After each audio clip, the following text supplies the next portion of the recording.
This is how you properly set the table. I don't know why this is so hard, why no one else can replicate this exactly how I want it. It's basically the triathlon of giving. I've been training my whole life for this. I run the turkey trot every year. I'm just going to strew these wild sprigs about the table, just however it feels good. Some people claim that the Pilgrims' first Thanksgiving was actually in 1574. And I hate to say I told you so, but butter is actually better for you, obviously in limited quantities. Another Thanksgiving Day essential around here? This little baby. My cooking style can best be described as highly experimental. If you can't talk about politics with your family, what can you talk about? I find that hanging signs is way less confrontational than actually telling people that they're not allowed to talk politics around my kitchen table. I've tried in the past to delegate the table setting, but no one ever quite gets it right. So this is how you properly set the table, right? We have our knife on the right here, followed by the bigger spoon, followed by the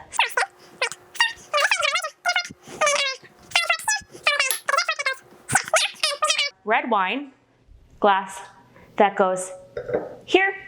We have our, you work from the outside in, right? I also this year am adding these beautiful crocheted centerpieces on each setting. I looked and looked and looked on Etsy, could not find exactly what I wanted, so I handmade these last night. That's gonna go right in the middle with this sprig of rosemary from my garden. And there we go. I don't know why this is so hard, why no one else can replicate this exactly how I want it, but here it is. Oh my gosh. Yeah, I love Thanksgiving. Are you kidding me? It's basically the triathlon of giving. I've been training my whole life for this. It's important to me that Thanksgiving is at my home. You know, I just want my house to feel like a warm, safe, welcoming haven against the cruel, cold uncertainty of the world. We did just have a massive flood in the basement, so the entire home smells like mildew, but the show must go on. I don't want anyone else to feel like they have to have the burden of hosting, for goodness sake. No. Bonus, I get to feed all the construction workers who are currently fixing the basement. I can put them at the kids' table. Go like that. My favorite part of the Thanksgiving meal is sitting around the table and letting everybody talk at me. It is a lot of work, but I don't need to be thanked. No.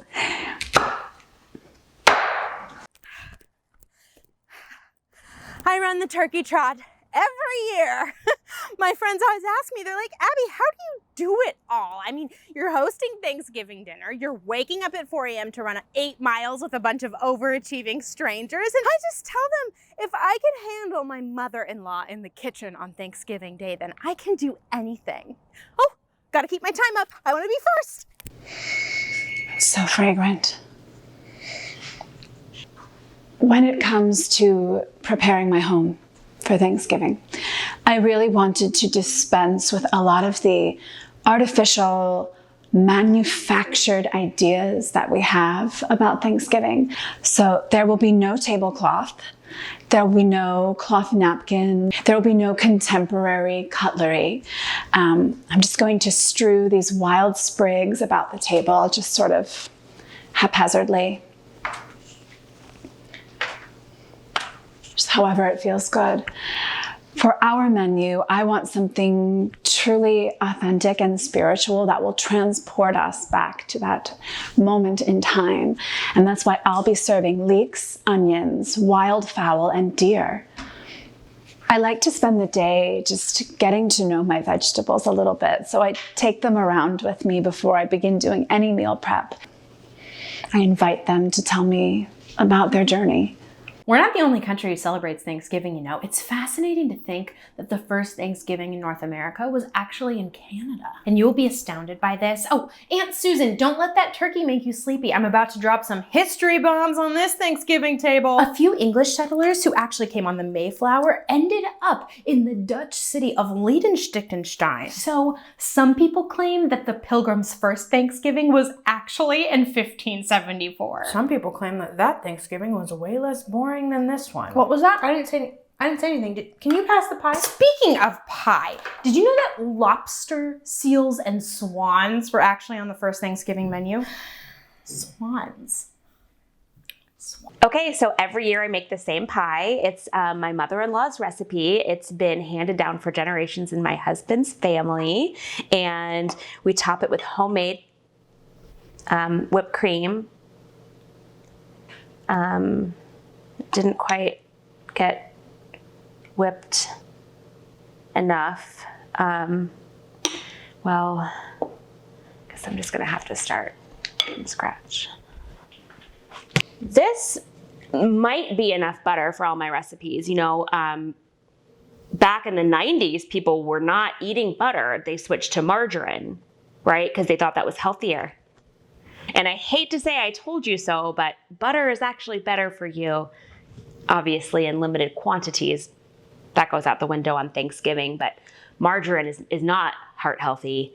And I've been preaching that since the 90s, and nobody listened to me until now. So finally, again, be patient long enough. Eventually they listen. Yeah, I am totally psyched to host Thanksgiving this year. It's gonna be totally rad. I've got all the essentials. Just get this pesky food out of here. Monopoly, categories, sequence, life. This feels like the right year for this game. Another Thanksgiving Day essential around here, this little baby. My cooking style can best be described as highly experimental. You're gonna want one of these. I took the liberty of concocting a brand new Thanksgiving drink called the Plymouth on the Rocks. 2 parts whiskey, 3 parts vodka, 2 parts Cointreau, wee, and 1 part Fireball! Sounds ready. Ooh.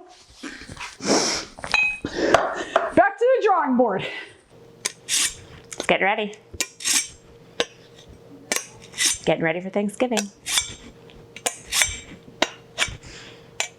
My favorite part is cutting the turkey. They didn't sit me next to Uncle John again, which is crazy because we have the best political debates. I look forward to that every year. Apparently last year somebody cried. Who cares? If you can't talk about politics with your family, what can you talk about? So my cousin brought a bunch of board games with her today, but apparently forgot that I'm banned for life from Monopoly and categories. You know what though? It's really Hasbro's fault because they make it argumentative and the popular vote wins whether or not the word goes through. And I'm sorry I have strong opinions, but horticulture is not a hobby. It's a job. Helping is not a hobby.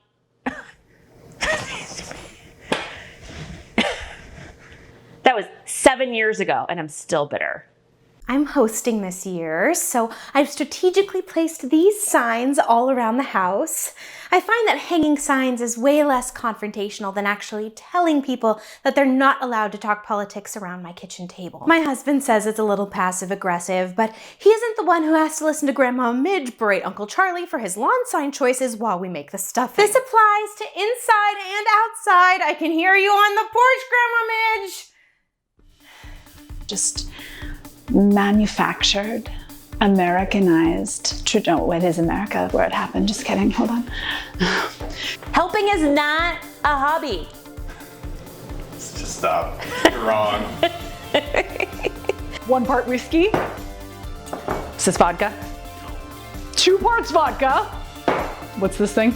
Cointreau. 1 part Cointreau. And it should be 3 parts Cointreau. Because this is gonna be the worst drink ever, right? 3 parts Cointreau. Do you know? Cointreau? Cointreau? Cointreau. 2 points. 2 pints. You gotta put 2 pints of Cointreau in there, or it messes it up. Outtakes! Uh-oh, the top to the shaker fell in.